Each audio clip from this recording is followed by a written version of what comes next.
So I've realized my Star Wars series is going to actually be super long, not just because every movie is getting their own 3-minute video, but also because I have other thoughts. I want to talk about special effects. I want to talk about the games, the cartoons. There's a lot I want to talk about. But to start, I just finished Revenge of the Sith, which is my favorite Star Wars movie. It was not when I was a kid. When I was a kid, I was not a big fan of it, mostly because the cute guy turned evil, and I was not about that. But now I'm like, this is amazing.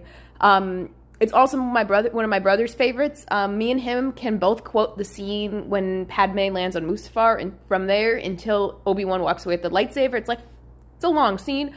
As well as the fight with the duel between Yoda and Darth Sidious. We can quote all of that. We do it all the time. It's like a thing in the household. Which is to say, that is one of the best things ever. My brother actually, when I was a kid, I remember walking up the staircase in our old apartment, and he heard it faintly through a wall. And so we left the staircase and hung out in front of some random person's door to listen to the scene, we can quote, before we went home. Talking about some of my other favorite things, I think this entire movie is so cinematic. I think that all the CGI and the stuff they had, and the writing and all the problems they had in the first two are great in this one.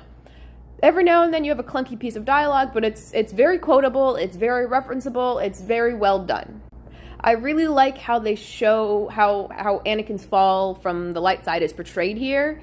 They'd set it up previously, but here they're like, okay, he's hesitant at first. It takes him a minute to get into it. He has some regrets as he's going. They show several scenes of him crying, angrily, sadly, crying. But overall, he does what he thinks he has to do, and he goes for it. And it's they make him as close to irredeemable as they can make Darth Vader by having him kill the younglings. But it sucks for him, but it works in the grand scheme of this story arc, this greater story arc that the complete saga has.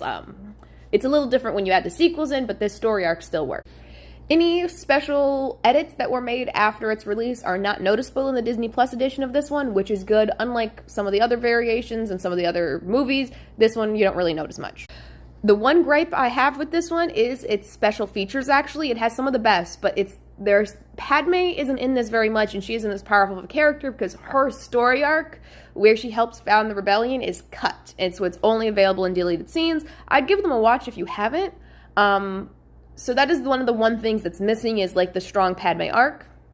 Overall, it's epic, and every piece of media that adds to Order 66 actually just keeps making it more profound, especially with the Clone Wars show, which I'm going to talk about in my next video. Overall, I'm going to give this movie a 10 out of 10, which you should have expected, and I'm going to put my rankings up here like I have for the previous one.